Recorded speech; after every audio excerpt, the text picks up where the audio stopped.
आज की यहाँ क्लास आपके लिए बहुत ही महत्वपूर्ण होने वाली है, क्योंकि आज हम चुंबकीय क्षेत्र रेखाओं के गुणों को अच्छे से और प्रैक्टिकली तरीके से समझने का प्रयास करेंगे। तो देखिए, मेरे पास कुछ चुंबक है, जो जिस तरह की मेरे पास चुंबक उपलब्ध है उनके जरिए ही मैं आपको प्रैक्टिकली समझाने का प्रयास करता हूँ। देखिए, इस चुंबक जो है यहाँ, इस चुंबक में आप गौर से देख रहे होंगे तो देखिए यहाँ पर इसमें एन ध्रुव और एस ध्रुव आपको नज़र आ रहा होगा। ठीक है, तो इसको हम कहेंगे, इन ध्रुवों को कहते हैं एन ध्रुव और इस वाले एस को कहेंगे एस ध्रुव। एन से होगा नॉर्थ पोल और एस से होगा साउथ पोल, यानी कि उत्तरी ध्रुव और दक्षिणी ध्रुव। तो ये जो क्षेत्र रेखाएं होती हैं, ये चुंबक है। देखिए, अब इस चुंबक के चारों ओर जो रेखाएं होती हैं, उन रेखाओं को ही हम कहेंगे चुंबकीय क्षेत्र रेखा। तो आपको ये जो रेखाएं इस तरह की नज़र आ रही, देखिए ये यहाँ से एन ध्रुव से निकली, एस पर जाकर प्रवेश हुई, अंदर गई। तो ये जो रेखाएं इस तरह का जो चित्र बनाया है, ये रेखाएं ही आपकी चुंबकीय क्षेत्र रेखाएं कहलाती है।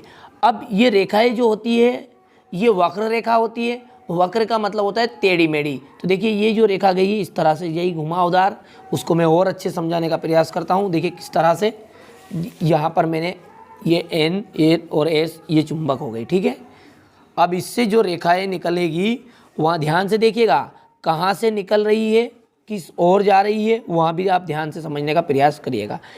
एन ध्रुव से यहाँ रेखा निकली और कहाँ गई, एस ध्रुव में प्रवेश हुई।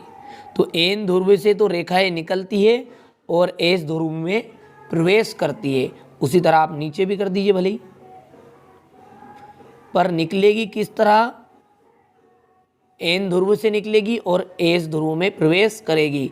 यानी कि यहाँ से आपकी रेखाएं हैं, ये इस तरह की निकल रही है बाहर। ठीक है, और ये इस दिशा से एस ध्रुव में क्या हो रही है, प्रवेश हो रही है। बस इसी को ही कहेंगे हम वक्र रेखाएं। तो ये जो रेखाएं, ये रेखाएं आपकी कैसी होती है, वक्र रेखाएं होती है। तो पहला गुण यही है कि चुंबकीय क्षेत्र रेखाएं कैसी होती है, वक्र रेखाएं होती है।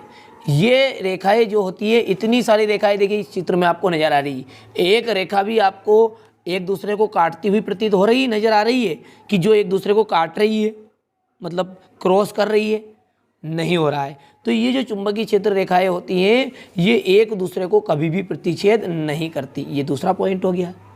2 पॉइंट हो चुके हैं कि ये चुंबकीय क्षेत्र रेखाएं वक्र रेखाएं होती है, ये एक दूसरे को कभी भी नहीं काटती। अब इसके बाद आप देखिए, तीसरा जो पॉइंट बनेगा, वहाँ आपको मैंने पहले ही बताया है कि जो भी चुंबकीय क्षेत्र रेखाएं होती है, ये रेखाएं एन ध्रुव से तो निकलती है और एस ध्रुव में जाकर प्रवेश करती है। तो यही तीसरा पॉइंट बनेगा। देखिए, किसी भी चुंबक की जो वक्र रेखाएं होती है, वहाँ एन ध्रुव से तो निकलती है और एस ध्रुव में प्रवेश करती है। अब जो चौथी पॉइंट बनेगा, वहाँ क्या है कि देखिए, जितनी आमने सामने होगी ये वक्र रेखाएं, जितनी आमने सामने होगी, यानी कि नज़दीक नज़दीक होगी, तो उतना ही ज़्यादा आकर्षण बल लगेगा, और जितनी दूर दूर होगी उतना ही आकर्षण बल कम होगा। तो ये देखिए 5 पॉइंट आपके हो चुके हैं कि ये क्षेत्र रेखाएं होती है, जो वक्र रेखाएं होगी, यानी कि चुंबकीय क्षेत्र रेखाएं वक्र रेखाएं होती है। ये एक दूसरे को कभी प्रतिच्छेद नहीं करती। चुंबकीय, किसी भी चुंबक की वक्र रेखाएं एन ध्रुव से निकलकर एस ध्रुव में प्रवेश करती है।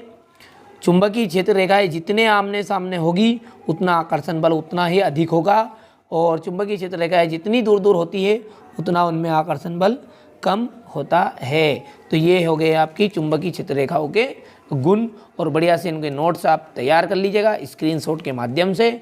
और फिर भी कोई डाउट आपका इसमें शेष रह गया हो तो बेझिझक आप कमेंट बॉक्स में कमेंट कर दिएगा, आपकी समस्या का समाधान करने का प्रयास जरूर किया जाएगा।